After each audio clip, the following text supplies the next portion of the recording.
മാവാം ദൈവമേ വരണേ. പിതാവിൻ്റെയും പുത്രൻ്റെയും പരിശുദ്ധാത്മാവിൻ്റെയും നാമത്തിൽ എന്തിനാണ് തിരുനാൾ ആഘോഷിക്കുന്നത്? പെരുന്നാൾ ആഘോഷിക്കുന്നത് നഷ്ടപ്പെട്ടു പോയ ദൈവികമായ ചൈതന്യം വീണ്ടെടുക്കുവാൻ വേണ്ടി ദൈവമൊരുക്കുന്ന സുന്ദരമായ മുഹൂർത്തങ്ങളാണ് തിരുനാൾ ദിനങ്ങൾ. മറ്റൊരു വാക്കിൽ പറഞ്ഞാൽ ദൈവവും നമ്മളും തമ്മിൽ മുറിഞ്ഞുപോയിരിക്കുന്ന ബന്ധം വിളക്കിച്ചേർക്കുന്ന ദിനങ്ങളാണ് തിരുനാൾ ദിനങ്ങൾ. തിരുനാളിൽ എന്താണ് നടക്കേണ്ടത്?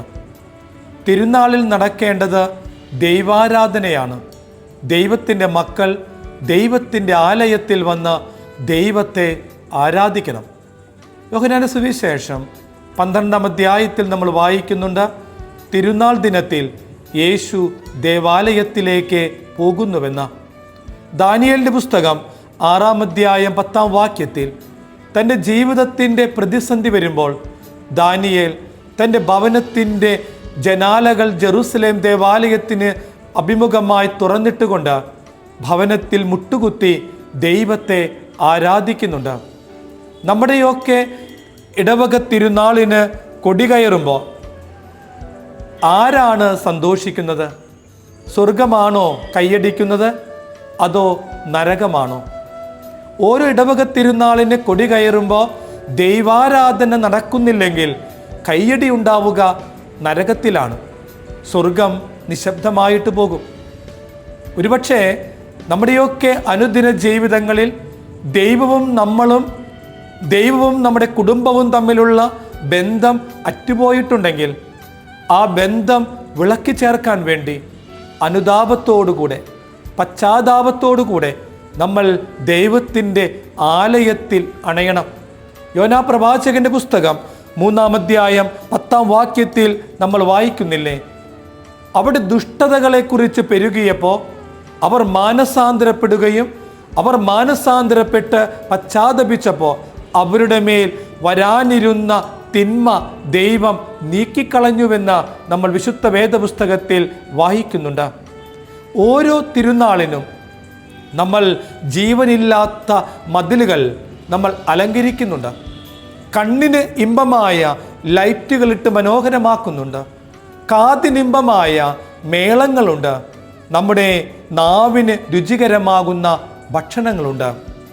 ഓരോ തിരുനാൾ കഴിഞ്ഞു പോകുമ്പോൾ നമ്മുടെ ആത്മാവിന് വെളിച്ചം കിട്ടുന്ന എന്താണ് നമ്മൾ അവശേഷിപ്പിക്കുന്നത്? തിരുനാൾ അല്ലെങ്കിൽ പെരുന്നാൾ എന്ന വാക്കിന് മറ്റൊരർത്ഥമുണ്ട്, ചൈതന്യമെന്ന്. ഓരോ ഇടവക തിരുനാൾ കഴിയുമ്പോൾ എന്ത് ആത്മീയമായ ചൈതന്യമാണ് നമ്മുടെ ജീവിതത്തിൽ നമ്മുടെ കുടുംബത്തിൽ ഉണ്ടാകുന്നതെന്ന് നമ്മളൊന്ന് പരിശോധിച്ച് നോക്കണം. എത്രയോ പൈസ മുടക്കി നമ്മൾ തിരുനാളുകൾ ആഘോഷിക്കുന്നു. അതിൻ്റെയൊക്കെ പരിസമാപനം എന്ന് പറയുന്നത് ശത്രുക്കളുടെ എണ്ണം കൂടുന്നതാണോ? നരകം നമ്മുടെ തിരുനാളിനെ പ്രതി കൈയടിക്കുന്നതാണോ? മറിച്ച് നമ്മുടെ തിരുനാളുകൾ കഴിയുമ്പോൾ ആത്മീയമായ ഒരു ചൈതന്യം ദൈവത്തിൻ്റെ മക്കൾക്ക് ലഭിക്കണം. നെഹമ്യായുടെ പുസ്തകം 1-ാം അധ്യായം 4, 5, 6 വാക്യങ്ങളിൽ നമ്മൾ വായിക്കുന്നുണ്ട്, നെഹമ്യ തൻ്റെ ജനത്തിനു വേണ്ടി പ്രാർത്ഥിക്കുന്നു. തൻ്റെ ജനത്തിൻ്റെ ജീവിതത്തിൽ വന്നുപോയ തെറ്റിനെ പ്രതി നെഹമ്യ ചെയ്യുന്ന 5 കാര്യങ്ങളുണ്ട്. വിശുദ്ധ വേദപുസ്തകത്തിൽ നമ്മൾ ഇങ്ങനെയാണ് വായിക്കുന്നത്, നെഹമ്യ അവൻ വന്ന് മുട്ടുകുത്തുന്നു, കരഞ്ഞ് അവൻ പ്രാർത്ഥിക്കുന്നു, പാപങ്ങൾ അവൻ ഏറ്റുപറയുന്നു, ദൈവം വിശ്വസ്തനാണെന്ന് അവൻ പറയുകയാണ്. ആ ഏറ്റുപറച്ചിലുകൾ ദൈവം അത് അനുഗ്രഹമാക്കി മാറ്റുന്നുണ്ട്. വിശുദ്ധ ബൈബിളിൽ തിരുനാൾ എന്ന് പറയുന്നത് വെറും ആഘോഷം മാത്രമായിട്ടല്ല. പ്രഭാഷകന്റെ പുസ്തകം, ലേവ്യരുടെ പുസ്തകം 23-ാം അധ്യായം 2-ാം വാക്യത്തിൽ നമ്മൾ വായിക്കുന്നത്, ദൈവവുമായുള്ള ബന്ധം പുതുക്കാനുള്ള വിശുദ്ധമായ സമ്മേളനങ്ങളാകണം നമ്മുടെ തിരുനാളുകൾ എന്നാണ് പറയുന്നത്. അങ്ങനെ നടക്കുന്നുണ്ടോ? നടക്കുന്നില്ലെങ്കിൽ എൻ്റെ പ്രിയപ്പെട്ടവരെ, ഇസ്രായേൽ ജനത്തിൻ്റെ മേൽ വന്നുപതിച്ച കുറവുകൾ, അനുഗ്രഹക്കുറവുകൾ നമുക്കും നമ്മുടെ തലമുറയ്ക്ക് സംഭവിക്കും. എന്തായിരുന്നു അവർ ചെയ്ത 3 പ്രധാനപ്പെട്ട തെറ്റുകളെന്നറിയാമോ? ഒന്നാമത്തെ തെറ്റെന്ന് പറയുന്നത് സത്യദൈവത്തെ അവർ നിഷേധിച്ചു. നമ്മുടെയൊക്കെ ഇടവക തിരുനാളുകളിൽ ദൈവാരാധനയിൽ പങ്കെടുക്കാതെ ദൈവത്തെ നമ്മൾ മാറ്റി നിർത്തുന്നുവെങ്കിൽ, വിശുദ്ധ ബലി ദേവാലയത്തിൽ നടക്കുമ്പോൾ നമ്മൾ ദേവാലയത്തിൻ്റെ പുറത്ത് പെട്ടിപ്പീടികളിലും ആഘോഷങ്ങളിലും മറ്റു ആഘോഷ പരിപാടികളായിട്ട് ദേവാലയത്തിൻ്റെ പുറത്താണ് നമ്മളെങ്കിൽ, തിരുനാൾ ദിനത്തിൽ നമ്മളും നമ്മുടെ കുടുംബവും ദൈവത്തെ വിശുദ്ധ ബലിയിൽ ആരാധിച്ചില്ലെങ്കിൽ അത് 1-ാം പ്രമാണത്തിനെതിരായ പാപമാണ്. ദൈവത്തെ നിഷേധിക്കുന്ന വ്യക്തികളായിട്ട് മാറും. ഇസ്രായേൽ ജനത ദൈവത്തെ നിഷേധിച്ചു. വിഗ്രഹാരാധകരുടെ പുറകെ പോയി അവിടെ ദൈവത്തിൻ്റെ അനുഗ്രഹക്കുറവ് അവിടെ ജീവിതത്തിൽ സംഭവിച്ചു. രണ്ടാമത്തെ തെറ്റവർ ചെയ്തത് സമ്പത്തിൽ അമിതമായിട്ട് അവർ ആശ്രയിച്ചു. സമ്പത്തിലാണ് അവർ ആശ്രയിച്ചത്. വിശുദ്ധ വേദപുസ്തകത്തിൽ നമ്മൾ വായിക്കുന്നുണ്ട്, സമ്പത്തിൽ അമിതമായി ആശ്രയിച്ചുകൊണ്ട് ദൈവാരാധനയ്ക്ക് അപ്പുറമായ കാര്യങ്ങൾക്ക് വേണ്ടി അവർ ഒത്തിരിയേറെ പണം ചെലവഴിക്കുന്നു. നമ്മുടെ തിരുനാളുകൾ അങ്ങനെയല്ലേ? ദൈവാരാധനയ്ക്ക് വേണ്ടി ഒരു ബൈബിൾ കൺവെൻഷൻ തിരുനാളുമായി ബന്ധപ്പെട്ട് നടത്താമെന്ന് പറഞ്ഞാൽ നമ്മളതിൽ ലുപ്ത് കാണിക്കില്ലേ? ഒരു ആരാധന നടത്താമെന്ന് പറഞ്ഞാൽ നമ്മളിൽ എത്ര പേർ അവിടെ പങ്കെടുക്കും? സമ്പത്തെന്ന് പറയുന്നത് ഭൗതികമായ സമ്പത്ത് മാത്രമല്ല, നമ്മുടെ സമയം, നമ്മുടെ സാന്നിധ്യങ്ങൾ ആ തിരുനാൾ ദിനത്തിൽ ദൈവത്തിന് വേണ്ടി മാറ്റിവെക്കാൻ സാധിക്കണം. മറിച്ച് ഒരു ഗാനമേളയ്ക്ക് വേണ്ടി, വെടിക്കെട്ടിന് വേണ്ടി നമ്മളോട് ചോദിച്ചാൽ ലക്ഷങ്ങൾ ഒരുപക്ഷെ നമ്മൾ ചെലവഴിക്കുമായിരിക്കാം. അങ്ങനെയൊരു തിരുനാൾ നടത്തിയാൽ സ്വർഗം കൈയടിക്കുമോ? മൂന്നാമതായിട്ട് നമ്മൾ വായിക്കുന്നു, അസന്മാർഗികളായിട്ട് അവർ മാറി എന്നാണ് പറയണേ. എല്ലാ തിന്മകളും മ്ലേച്ഛതകളും അവരുടെയൊക്കെ ജീവിതത്തിൽ വന്നു. അതവരുടെ പരാജയത്തിന് കാരണമായി. അസന്മാർഗികമായ കാര്യങ്ങൾ. നമ്മുടെയൊക്കെ തിരുനാൾ ആഘോഷങ്ങൾ എങ്ങനെയാണ് സുഹൃത്തെ? ഓരോ തിരുനാളിനും വലിയ ക്യൂ രൂപപ്പെടുന്നത് വിശുദ്ധ കുർബാന സ്വീകരിക്കാൻ വേണ്ടിയാണോ?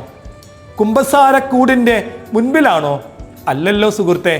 വലിയ ക്യൂ ഉണ്ടാകുന്നത് പലപ്പോഴും ബിവറേജിൻ്റെ മുൻപിലും അല്ലെങ്കിൽ കോഴിക്കടയുടെ മുമ്പിലും ഇറച്ചിക്കടയുടെ മുമ്പിലൊക്കെ വലിയ ക്യൂ നിന്ന് നമ്മൾ തിരുനാൾ ആഘോഷിക്കുന്നു. മദ്യമാണ് കുടുംബത്തിൻ്റെ സൽക്കാര ടേബിളുകളിൽ ഏറ്റവും പ്രധാനമാകുന്നത്. ഈ മദ്യമൊക്കെ കഴിച്ച് നമ്മൾ ദേവാലയത്തിൻ്റെ പരിസരങ്ങളിലേക്കൊക്കെ നമ്മൾ കടന്നു വരുമ്പോൾ അത് ദൈവികമായ ചൈതന്യത്തിന് എതിരായി മാറുന്നുവെന്ന് തിരിച്ചറിയണം. അസന്മാർഗമായ പ്രവർത്തികൾ, അതൊരു പക്ഷേ മദ്യപാനമാകാം, മറ്റു വിധത്തിലുള്ള കുറവുകളാകാം, പോരായ്മകളാകാം. ഇങ്ങനെയൊരു തിരുനാളാണ് നമ്മൾ ആഘോഷിക്കുന്നതെങ്കിൽ സ്വർഗം കൈയടിക്കുമോ? എവിടെയാണ് കൈയടി ഉണ്ടാവുക? നരകത്തിലല്ലേ? ദൈവാരാധനയില്ലാത്ത ഏതൊരു തിരുനാളും നമ്മൾ ആഘോഷിച്ചാൽ കൈയടി ഉയരുക നരകത്തിലാണ്. കാരണം സ്വർഗം നിശബ്ദമായിട്ട് പോകും. കാരണം നമ്മൾ ദൈവാരാധനയില്ല, നമ്മൾ സമ്പത്തിൽ അമിതമായിട്ട് ആശ്രയിക്കുന്നു. അസന്മാർഗമായ പല പ്രവർത്തികളും തിരുനാളുമായി ബന്ധപ്പെട്ട നമ്മൾ ചെയ്തു കൂട്ടുന്നു. ഒരു തിരുനാൾ ആഘോഷങ്ങൾ കഴിയുമ്പോൾ ചൈതന്യം നമ്മുടെ മുഖത്തുണ്ടോ? നമ്മുടെ ജീവിതത്തിൽ എന്തെങ്കിലും വ്യതിയാനങ്ങൾ വരുന്നുണ്ടോ? നമ്മൾ നാവിന് രുചികരമായത്, കണ്ണിന് രുചികരമായത്, നമ്മുടെ കാതിന് ഇമ്പമായത് എല്ലാം തിരുനാളിലുണ്ട്. ജീവനില്ലാത്ത ലൈറ്റുകളിട്ട് മതിലുകളൊക്കെ പ്രകാശിപ്പിക്കുന്നു. എന്നാൽ നിന്റെ ആത്മാവിന് വെളിച്ചം നൽകുന്ന എന്തുണ്ട് ഒരു തിരുനാൾ കഴിയുമ്പോൾ? നമ്മൾ ചിന്തിക്കണം. നമുക്ക് ഓരോ തിരുനാളുകളും നഷ്ടപ്പെട്ടു പോയ ആത്മീയമായ ചൈതന്യം വീണ്ടെടുക്കുവാൻ സാധിക്കണം. ഓരോ തിരുനാളുകൾ മുറിഞ്ഞുപോയ ബന്ധങ്ങൾ, ദൈവമായിട്ടുള്ള ബന്ധങ്ങൾ, സഹോദരങ്ങളായിട്ടുള്ള ബന്ധങ്ങൾ വിളക്കി ചേർക്കാനായിട്ട് പറ്റണം. അങ്ങനെ വിളക്കി ചേർക്കുന്നുണ്ടോ? ബന്ധങ്ങളിൽ അകൽച്ച വർദ്ധിക്കുകയാണോ ഓരോ തിരുനാൾ കഴിയുമ്പോൾ? അങ്ങനെയാണെങ്കിൽ കയ്യടി ഉയരുക നരകത്തിലാണെന്ന് തിരിച്ചറിയണം. നമ്മുടെ തിരുനാളുകളൊക്കെ ദൈവാരാധന കേന്ദ്രീകൃതമായി നടത്തുവാൻ നമുക്ക് സാധിക്കട്ടെ. God bless you. ആമേൻ.